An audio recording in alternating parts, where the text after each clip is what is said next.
Folks, what is going on? Welcome back to the channel.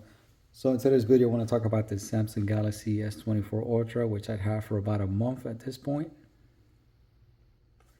First and foremost, let's talk about what the Samsung Galaxy S24 Ultra is and who it's for. First and foremost, this is an absolute beast.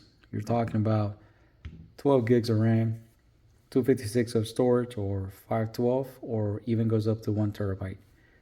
The starting price is $1,299. As you guys know, that is way too expensive, but hey, you gotta pay to play, right? Like they say. In my usage with this particular model right here, I have nothing but great things to say as far as performance. The screen outside, the camera quality is absolutely stunning. So number one, let's talk about exclusivity. If you have this particular model right here, it looks exactly like the Samsung S22 Ultra or the 23 Ultra. So really, if that's what you're looking for, you're not gonna find that here. This looks like a lot of other phones that are already been released. It's kind of like the iPhone. All the models look very similar over the past 5 years, from the iPhone 11 to 15 Pro Max. So as far as that goes, you still got your same cutout for the cameras. Nothing's really changed here except some updates and whatnot. But at the end of the day, what you're paying here is for a super powerhouse. And that brings me to my next point, is the screen, how bright it gets outside. It doesn't matter how bright it is or what the conditions are gonna be, even if you are in complete darkness in your room, the screen goes really bright all the way to really dim. You can barely see it, which is good. You don't want that super bright screen at night, nonetheless. The other thing that sets this phone apart is the Snapdragon 8 Gen 3. I mean, I'll throw everything at this phone. Talking about Google Maps, web searching, gaming. I do a lot of heavy gaming on this particular model right here. A lot of Clash Royale. Big on that. No lags, no stutter, no nothing. Absolutely stunning of a powerhouse processor with the Snapdragon 8 Gen 3 here. And simultaneously, my next point will be the battery, because you can't have great battery without a great chip in the phone, and this is no exception to that rule. The battery on this particular model is, to my opinion, at least in North America, the phones that we have, it's really second to none. I'm getting about 9 hours to 10 hours of screen on time, and by the time of the day ends, I'm about heavy usage day, I'm about 35 to 40% on a good day.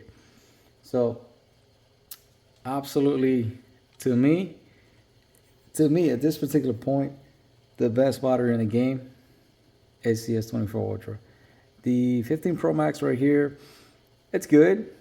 It's really good, but it's not at the level on this particular S24 Ultra. And I think a lot of that has to do with the fact that obviously it's a 5,000 milliamp battery here, a lot bigger than what you get in the iPhone. But also, this phone gets really warm, and I think that has a lot to do with battery degrade over time and battery consumption. I have a dedicated video for that particular model, but as far as this thing right here, you're not gonna have any issues with the battery, absolutely none whatsoever. So if you like to purchase a phone based upon fantastic battery, this is your go-to phone without a question. The S24 Plus is also pretty good, but this might be a little slightly better than that. But then this brings me to ergonomics, because this is where I have a bit of an issue with this particular model. I've always been a fan of the S models, the true S models. I'm talking S10, S20, S21 Ultra, those which had rounded corners, kind of like your S24 Plus or the iPhone. I was never a fan of the Ultra model of the Note, which is what it was called in those days. But Samsung decided to merge the two, and really this is just a Note rebranded as an S model, but it is not in any shape or form whatsoever. So I don't really like carrying this square shape in my pocket, or because I do a lot of activity. I'm working out, running, cycling, and this is just kind of gets in the way a lot of times, if I'm going to be honest with you guys. I do enjoy the big size screen, but I can get the same here. Let me show you guys what I'm talking about. I can get the same right here with this guy. Granted, this does not have a case, so yeah, sure, it's gonna look a little smaller, but look at the difference, guys. Are you really missing out? You know what? This is an S24 Ultra review, not a push for the S24 Plus. So let's go ahead and put that away. I'm getting carried away here.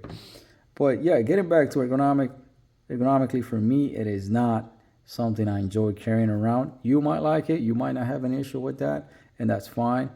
This is a subjective opinion, but if you are somebody who's active, this might be an issue for you.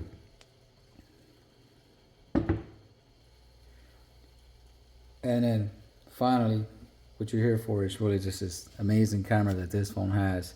Again, I think this is another subject where the S24 Ultra takes the price compared to a lot of other models out there. Yes, it is better than the S24 Plus, without a question. In terms of the camera hardware, you're talking about a 200 megapixel, whereas the S24 Plus has a 50. I think a second contender that comes close to it will be the iPhone 15 Pro Max, which is very good, just a point and shoot. You get excellent pictures and the night shots are amazing, and a lot of that happens here often, with the exception that the iPhone lacks the 100x, which the S24, S22, and S23 Ultra all had before. But it's been improved in this particular model right here. And the proof is in the pudding, if I'm going to be honest. This is probably the best camera you can get in terms of actual pictures and videos. It's top notch. So let me show you guys some examples.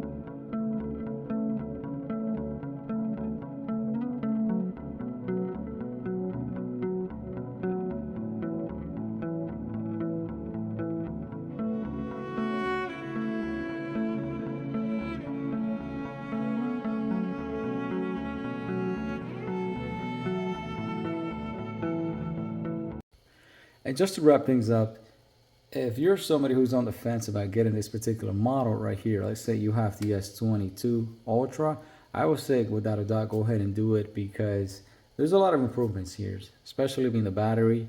And that chip on the S22 Ultra, you still get a little warm. I think it was the Snapdragon 8Gen 1. You still get a little warm, and the battery was not the best. So there's definitely a lot of improvements here. Also, the screen on the S22 Ultra was very curvy. Now, if you're somebody who has the S23 Ultra, I would advise of not getting this particular model here, because what are you really getting? You're getting a flat screen, AI, which would eventually come to your phone as well. There's not a lot I can really tell you. Like, it's not a worthy update, not from the S23 Ultra perspective. If you're somebody who has an iPhone and you want to try what's on the other side of the aisle with the Samsung and Android, absolutely, you're going to feel right at home with this one. It won't take you long because it's that excellent. If you're willing to put it with the huge size that this phone is, you will like this phone. This is the best phone in the market right now, without a question. Why would you get anything else, honestly? Bear in mind the size of the phone, right? But yeah, I would say that this phone is an absolute home run out of the park. What I would want to see for next year's model, the S23 Ultra, will be a different design. I'm tired of this design. I'm not a fan of the boxy shape. I'm not a fan of the cameras, how they're separated. There's like a whole bunch of cameras back there. I just want Samsung to do something different in terms of that design. And I don't know, maybe go back to like the S shape. Well, I don't know what you want to do with the S Pen. Whether you want to keep it inside or put it outside like the S21 Ultra. It's just a thought, but something has to change. It's been too long, and they're kind of copying the Apple way of doing things, which I don't like. So yeah, guys, those are my thoughts on the phone. If you have any questions, feel free to ask. Please like. It does help the channel, and subscribe. Thank you.